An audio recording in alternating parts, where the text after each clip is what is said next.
A bright blue day. Somehow Matty could not buckle down to work. She sharpened her pencil, turning it around carefully in the little red sharpener, letting the shavings fall in a neat heap on a piece of scrap paper, and trying not to get any of the dust from the lead on her clean arithmetic paper. A slight frown puckered her forehead. In the first place, she didn't like being late to school, and in the second place, she kept thinking about Wanda. Somehow Wanda's desk, though empty, seemed to be the only thing she saw when she looked over to that side of the room. How had the 100 Dresses game begun in the first place? She asked herself impatiently. It was hard to remember the time when they hadn't played that game with Wanda.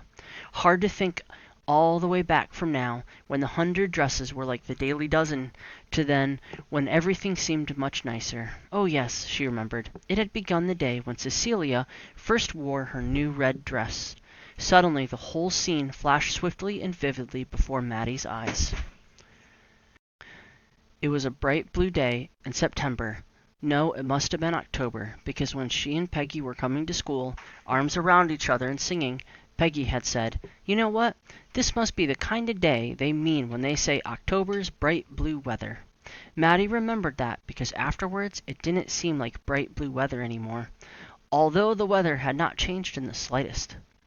As they turned from shady Oliver Street into Maple, they both blinked. For now the morning sun shone straight in their eyes. Besides that, bright flashes of color came from a group of half a dozen or more girls across the street. Their sweaters and jackets and dresses, blues and golds and reds, and one crimson one in particular, caught the sun's rays like bright pieces of glass. A crisp, fresh wind was blowing, swishing their skirts and blowing their hair in their eyes. The girls were all exclaiming and shouting, and each one was trying to talk louder than the others. Matty and Peggy joined the group in laughing and talking.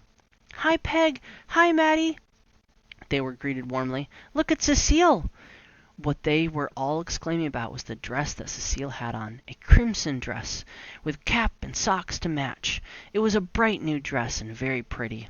Everyone was admiring it and admiring Cecile. For long, slender Cecile was a toe dancer and wore fancier clothes than most of them, and she had on her black satin bag with her precious white satin ballet slippers slung over her shoulders. Today was the day for her dancing lesson. Matty sat down on the granite curbstone to tie her shoelaces. She listened happily to what they were saying. They all seemed jolly today, probably because it was such a bright day. Everything sparkled. Way down at the end of the street, the sun shimmered and turned to the silver to the blue water of the bay. Matty picked up a piece of broken mirror and flashed a small circle of light, edged with rainbow colors, onto the houses, the trees, and the top of the telegraph pole. And it was then that Wanda had come along with her brother Jake. They didn't often come to school together.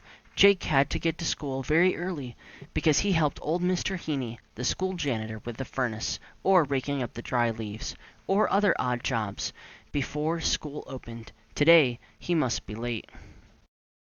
Even Wanda looked pretty in the sunshine, and her pale blue dress looked like a piece of the sky in summer, and that old gray toboggan cap she wore, it must be something Jake had found, looked almost jaunty. Matty watched them absent-mindedly as she flashed her piece of broken mirror here and there, and only absent-mindedly she noticed Wanda stop short when they reached the crowd of laughing and shouting girls. "Come on," Matty heard Jake say. "I gotta hurry. I gotta get the doors open and ring the bell." "You go the rest of the way," said Wanda. "I want to stay here." Jake shrugged and went up the Maple Street. Wanda slowly approached the group of girls. With each step forward, before she put her foot down, she seemed to hesitate for a long, long time. She approached the group as a timid animal might, ready to run off if anything alarmed it. Even so, Wanda's mouth was twisted into a vaguest suggestion of a smile.